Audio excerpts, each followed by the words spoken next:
Right now, two protons are screaming toward each other inside the Large Hadron Collider.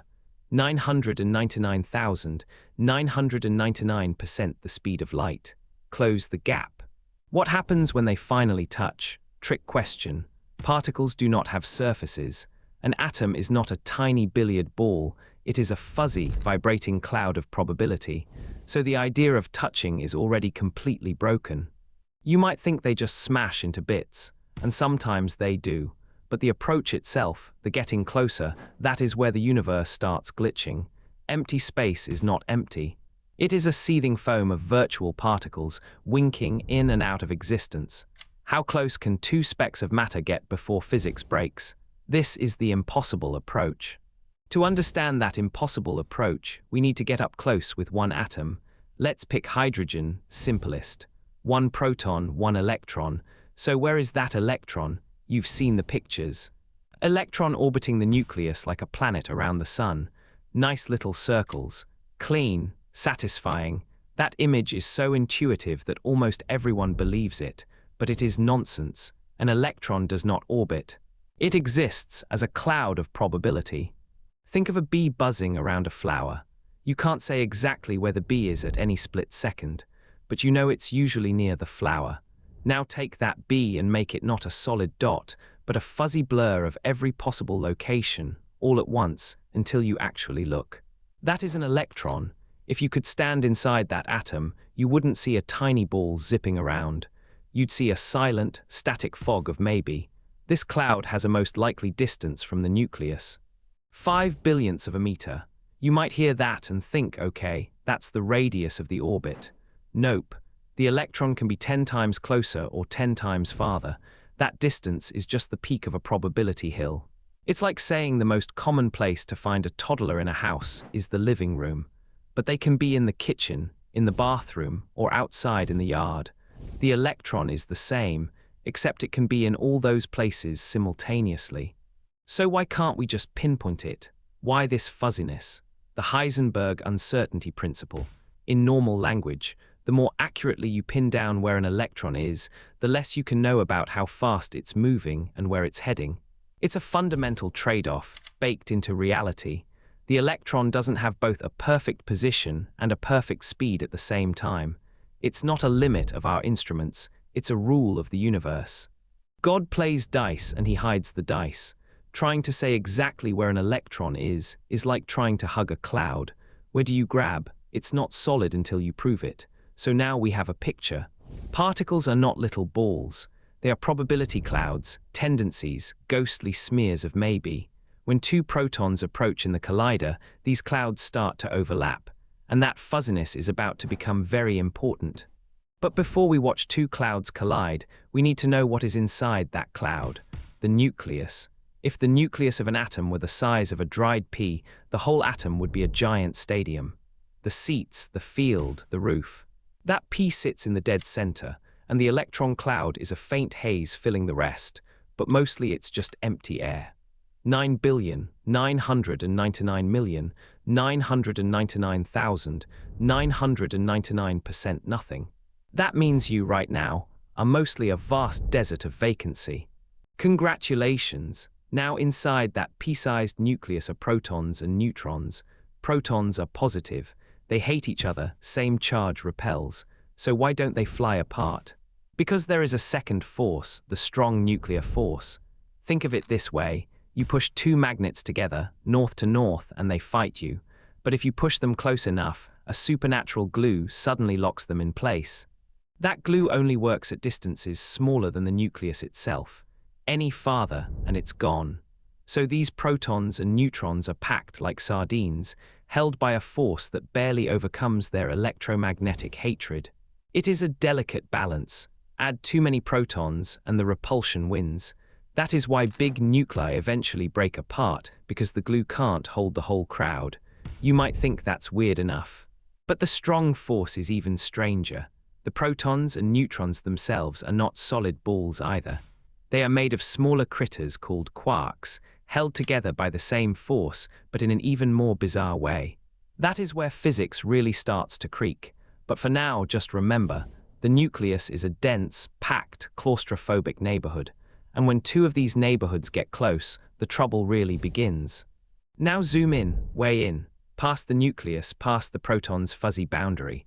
What do you see? If you guessed a solid little marble, you'd be wrong. 3 tiny specks called quarks, and a haze of glue-like particles called gluons, holding them together. Quarks are the last stop. Protons and neutrons are made of them, and quarks themselves are not made of anything smaller. That is as deep as it goes. Makes you feel a bit exposed, doesn't it? Now here is where the weirdness starts. The force between quarks doesn't weaken with distance, it strengthens. Imagine a rubber band between 2 quarks. Pull them apart and the band pulls back harder. Pull too hard and the band snaps. But something insane happens. The energy from the snap creates a brand new quark out of thin air. So you never get a quark alone. Ever. Quarks are always stuck in groups of 2 or 3. Think of it like a square dance with no exit. Everyone is holding hands. Try to pull a dancer out of the line, and the line just stretches. Then a new dancer suddenly appears to keep the chain going. You are on the dance floor for life. So inside a proton, you have 3 quarks jiggling in a space a millionth of a nanometer across. The gluons pass the force between them like a hot potato. That force has a name. The strong interaction. And it is ridiculously strong, enough to lock them together at distances so small that your brain's intuition about space stops working.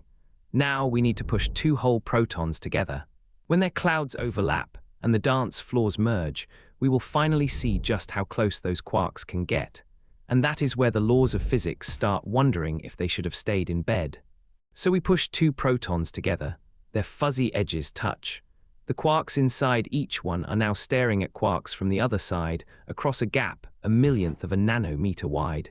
You would expect the strong force to grab them and lock them together, but the force does the opposite. It backs off. It gets weaker. This is asymptotic freedom, a fancy label for a backward behavior. When quarks are insanely close, the strong force basically goes on vacation. Like a rubber band that only tightens when you pull it apart. Push the ends together and the band goes slack. So when 2 quarks from different protons get that close, they barely feel the glue. They can drift past each other almost freely. The force that normally grips them like a vice just lets go. That is not how forces usually work. Gravity and magnetism get stronger the closer you get. The strong force is the odd one out. It has 2 personalities. At long range it's a monster, at short range it's a pushover. Particle accelerators see this all the time. When we smash protons together, the quarks inside briefly ignore each other. They act like teenagers who don't want to interact, until they start to separate, and then the rubber band snaps them back. But here is the catch. We don't actually know what a quark is at that scale. Is it a point? A tiny vibrating string? A fuzzy probabilistic blob? The closer we look, the less certain the picture gets. And that is the real edge. When we try to push 2 quarks even closer together, our equations start to blur. The laws of physics that work everywhere else begin to stutter. They don't know what to do. So how close can quarks get? The answer might be, they can get arbitrarily close, but at that point the idea of closeness itself might stop making sense. And that is where physics breaks, or at least where it starts sweating. We zoom in closer, past the quarks, past the point where the strong force gives up, and that is when we hit the wall, 6 times 10 to the minus 35 meters, the Planck length, the smallest distance that still counts as a distance. After this, our rulers turn to soup. Now you might say, but that is just a number. Why can't we just look closer? Fair question. To see something smaller, you need a smaller probe. You use light with a shorter wavelength. A shorter wavelength means more energy packed into that light. To see something as absurdly small as the Planck length, you need to cram so much energy into one tiny spot that the energy turns into a microscopic black hole. Your probe just became a vacuum cleaner from which nothing escapes. You cannot measure the distance because your measurement device just ate the lab. So the universe's ultimate ruler is also its ultimate heckler. And at that scale, space itself gives up on being smooth. It is not a flat sheet. It is a foamy, choppy mess, like an ocean in a thunderstorm, frozen in place. Those bubbles, black holes, popping in and out of existence every trillionth of a second. Distances become fuzzy. Geometry becomes a suggestion. The laws of physics do not break at the Planck length. They just look at the question, decide it is too much effort, and go home. And that is where we are now. Physics has left the building. And we have to start guessing. So we guess, and the guesses come in two flavors. Both make the foamy spacetime we just saw look like a children's book. Flavor 1, string theory. It says every particle you have heard of, electron, quark, neutrino, is not a point. It is a tiny loop of energy, vibrating, like a guitar string, but smaller than anything we can ever see. Pluck it one way, you get an electron. Pluck it another, you get a photon. Same string, different note. That is elegant, beautiful, even, except you can never check. To see the string, you have to look closer than the Planck length, and we already know what happens then. Your probe turns into a black hole. So string theory is stuck. It can't be tested. It also demands extra dimensions. 7 extra, all curled up so tight we do not notice them. Like a drinking straw from far away looks like a line, but up close there is a whole circle wrapped around it. That is the price of the math working out. Flavor 2, loop quantum gravity. This one says space itself is not smooth. It is woven from tiny loops like chain mail. Each loop is the smallest possible chunk of area. You cannot have half a loop, just like you cannot have half a pixel on a screen. In this theory, the Planck length is the size of that pixel. Two particles cannot get closer than 1 pixel apart because there is nothing between them. Distance is not infinite and smooth. It comes in steps. Both theories agree on one thing. At this scale, how close stops being a real question. String theory says space is smooth, but has secret hidden dimensions. Loop quantum gravity says space is pixelated, and that is all there is. Which one is right? We do not know, but it is like discovering that reality might have pixels after all, and we are just starting to count them. You will never touch a Planck length. It's too absurdly small, but it's still real. It means space might be digital, like a screen with pixels so tiny you can't see them. That means the universe has a resolution. Every smooth surface is actually a grid of something we don't understand, and that changes how you see everything, including your hand. Look at it. It looks solid, but solid is a trick. Your hand is mostly empty space. If you removed all the gaps between atoms, your body would be a speck. You are an almost nothing held together by force. Force that might come from tiny strings vibrating in dimensions you can't see. And you never actually touch anything. The electrons in your hand push against the electrons in the table. That's why you don't fall through. You're hovering on a cushion of electric repulsion. So the next time you look at your hand, remember, it's mostly nothing. And the only reason it stays together is physics. And physics has a limit, a point where distances stop making sense, where cause and effect get blurry.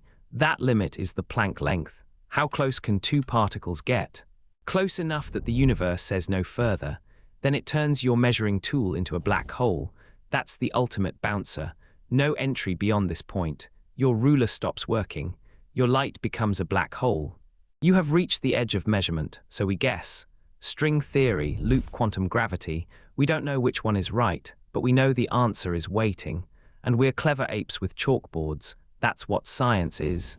Clever apes guessing the rules of a game they can't fully see. If this made you feel small in the best way, leave a comment. Which theory do you bet on? Or just tell us your hand is weird, or share your favorite mind-blowing fact. We're always listening. Subscribe if you want to see more of the universe hide its secrets. Or don't. The empty space in your hand isn't judging. It doesn't have an opinion. It's empty. That's it for the smallest distance we can imagine. We'll see you in the next one. Now stop staring at your hand. You've got things to do. Particles to push, empty space to navigate. I'm not your mother. So how close can two particles get? Closer than you think, but not as close as you'd hope. Physics doesn't break, it just gets weird. That's the real headline. The Planck length isn't a dead end, it's a turnstile. A place where the rules we trust get blurry. And blurry is where the interesting stuff lives. Drop a comment with your wildest theory. Strings, loops, something we haven't imagined yet. We want to hear it. If you want to keep chasing the weirdness, hit subscribe. The universe doesn't owe us a clean explanation. And that's exactly why we keep looking, because the void isn't broken, It's just pixelated, and the pixels are still loading.